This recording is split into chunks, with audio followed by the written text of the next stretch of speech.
हाय बच्चों, I am Yogita Prajapat. YouTube channel पर आप सभी बच्चों का स्वागत है। चलिए 10th क्लास में 13.2 एक्सरसाइज का आज हमारा लास्ट सम है, क्वेश्चन नंबर 8। इसके पहले मैंने फर्स्ट से लेकर 7 तक सभी सम समझा दिए हैं बच्चों, राइट।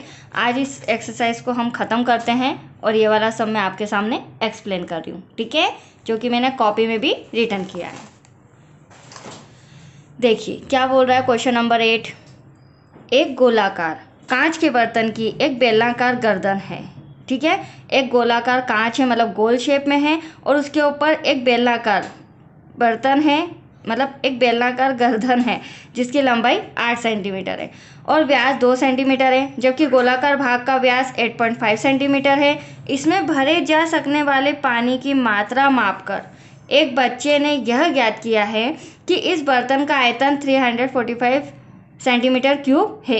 मतलब एक बच्चे का आंसर भी दे रखा है, जब उसने इस सम को सॉल्व किया, जो मेजरमेंट दे रखा है बच्चों, उस अकॉर्डिंग उसका आंसर आ रहा है 345 घन सेंटीमीटर। तो जांच करनी है, हमें जांच करनी है कि उस बच्चे का उत्तर सही है या गलत, यह मानते हुए कि उपरोक्त मापन आंतरिक मापन है, ठीक है।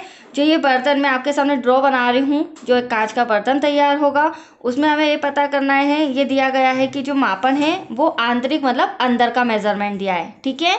तो चलिए सबसे पहले क्या बोला है, गोलाकार कांच के का बर्तन, गोलाकार मतलब गोल शेप, तो हम एक गोल शेप बना लेते हैं मटकी के आकार का। ये लीजिए, एक गोलाकार कांच के बर्तन की एक बेलनाकार गर्दन है, ठीक है। तो इसके ऊपर हम इस तरह से बेलनाकार, ये बेलन का शेप हो गया बच्चों, बेलनाकार गर्दन है। अब क्या कहना है, जिसकी लंबाई 8 सेंटीमीटर है, मतलब ये जो गर्दन है, ये जो बेलनाकार शेप है, इसकी लंबाई कितनी है, 8 सेंटीमीटर, और इसका व्यास यहाँ से यहाँ तक कितना है बच्चों, 2 सेंटीमीटर, ठीक है।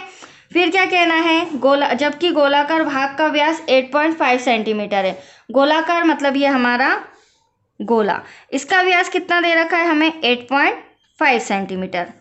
इसमें भरे जा सकने वाले पानी, मतलब इसमें पानी कितना हम भर सकते हैं, उसका आयतन हमें फाइंड करना है। एक बच्चे ने तो आयतन फाइंड किया है, कितना आ रहा है इसका आयतन, 345 सेंटीमीटर क्यूब। अब हम हमारे अकॉर्डिंग सॉल्व करेंगे और चेक करेंगे कि आंसर उस बच्चे का सही है या नहीं, राइट। तो चलिए करें स्टार्ट।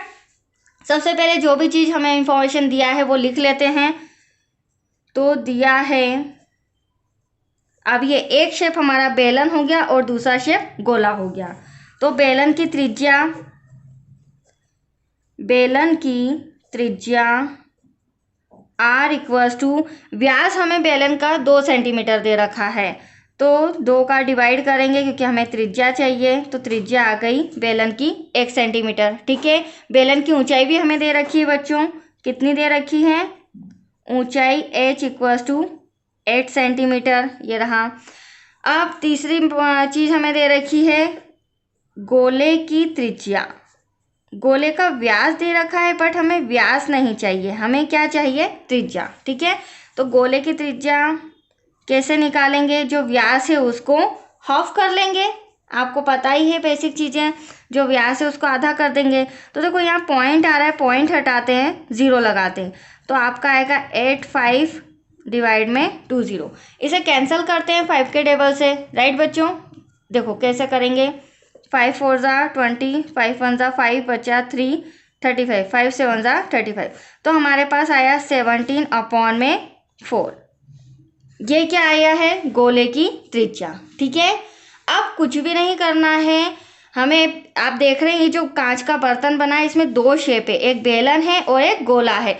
तो गोले का आयतन में बेलन का आयतन प्लस कर देंगे तो हमारे पास कुल आयतन पानी का आ जाएगा, ठीक है। तो चलिए यहाँ पर लिखते हैं कांच के बर्तन का आयतन, कांच के बर्तन का आयतन इक्वल्स टू गोले का आयतन प्लस बेलन का आयतन, ठीक है बच्चों। Any doubt, no doubt. चलिए गोले का आयतन कितना है, 4/3 फॉर्मूला तो आपको याद करना ही है, मैंने स्टार्टिंग से बोला है। R cube, capital R small R भी लिख सकते हैं, ठीक है। अगर आपको पता है गोले का आयतन, तो गोले में अगर आर आ रहा है तो त्रिज्या गोले की कितनी है 17/4, तो हम यहाँ पे 17/4 रखेंगे। और यहाँ बेलन का आयतन में जो त्रिज्या है वो कितनी है 1, तो बेलन के आयतन में कितनी त्रिज्या हो जाएगी 1। इसका फॉर्मूला होता है पाई आर स्क्वायर एच, ठीक है बच्चों। चलिए अब हम वैल्यू पुट करते हैं इनकी 4/3। हाँ, पाई का मान हमें सब में क्या बोला था, पाई का मान हमें 3.14 रखना है, तो आप 22/7 मत रखिएगा, नहीं तो आपका आंसर गलत हो जाएगा। 3.14, त्रिज्या कितनी है 17/4 मल्टीप्लाई बाय 17/4 मल्टीप्लाई बाय 17/4, क्योंकि पावर 3 है तो 3 टाइम। यहाँ पॉइंट हटा देते हैं, 1 लगाते हैं, पॉइंट के बाद कितनी डिजिट है 2 डिजिट, 2 0। पाई का मान 3.14 मल्टीप्लाई, त्रिज्या कितनी है बेलन की त्रिज्या है 1 सेंटीमीटर, तो ब्रैकेट में 1 का स्क्वायर मल्टीप्लाई हाइट कितनी है 8, तो यहाँ पर 8 सेंटीमीटर, ठीक है। चलिए अब इसका कैलकुलेशन करते हैं। देखो ये 4 से 4 कैंसल, 2 2 ज़ा 4, 2 1 ज़ा 2, 2 5 ज़ा 10, कैरी आया 1 14, 2 7 ज़ा 14, ठीक है। अब कुछ कैंसिल होने के लिए नहीं है, तो हम क्या करेंगे 157 ऐसा का ऐसा, 17 में 17 का गुणा करेंगे तो 17 का स्क्वायर आपको पता होगा 289 होता है। कितना होता है 289। इसमें फिर आप 17 का मल्टीप्लाई करेंगे बच्चों, तो आपका आंसर आएगा 4913, ठीक है। हाँ, यहाँ पर डिवाइड में हमारे पास क्या बचा 3 दूनी 6, 6 चौक 24, 24 में 100 का मल्टीप्लाई करेंगे तो 2400। Any doubt? चलिए अब यहाँ सॉल्व करते हैं। पॉइंट हटाया, 1 लगाया, पॉइंट के बाद कितनी डिजिट 2, 2 0। अब यहाँ कैंसिल करते हैं, 2 पंजे 10, 2 चौके 8, फिर 2 से कैंसिल हो जाएगा, 2 दूनी 4, 2 दूनी 4, 2 पंजे 10, तो डिवाइड में 25 बचा है। अब यहाँ पर 2 और 1 की तो देखो वैल्यू होती ही नहीं है, कितनी बार करोगे एटलीस्ट 1 ही आएगा। अब 314 में 2 का हम मल्टीप्लाई करेंगे तो 2 चौक 8, 2 एकम 2 और 2 तिया 6, डिवाइडेबल बाय 25, ठीक है।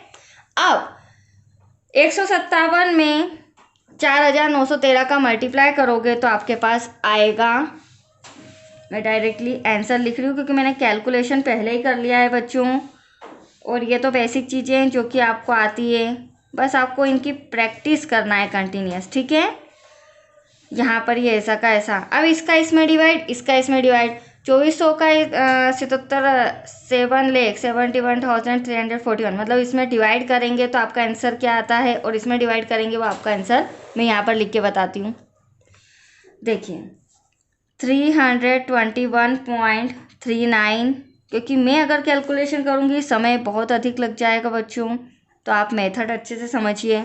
अब दोनों का डिवाइड किया तो हमारे पास इतना आ चुका है, दोनों पॉइंट में आएंगे, राइट। अब पॉइंट में प्लस कैसे करते हैं ये आप देख लीजिए, 0.39, पॉइंट के नीचे पॉइंट आना चाहिए, यहाँ पर 25.12, प्लस करें 9 10 11 3 4 5, पॉइंट के नीचे पॉइंट, 5 और 1 6, 2 और 2 4 और 3। अब देखिए 346.51, और हमें सम के अंदर क्या दे रखा था, हमारा आंसर तो आ चुका है दोनों को प्लस करके 346.51, लेकिन हमें सम के अंदर उस बच्चे का आंसर कितना दे रखा था बच्चों 345, तो और हमारा आंसर आ रहा है 346, तो क्या इस बच्चे का आंसर सही है? तो हमें बोलना पड़ेगा कि बच्चे का आंसर गलत है। तो यहाँ लिख लीजिए, अतः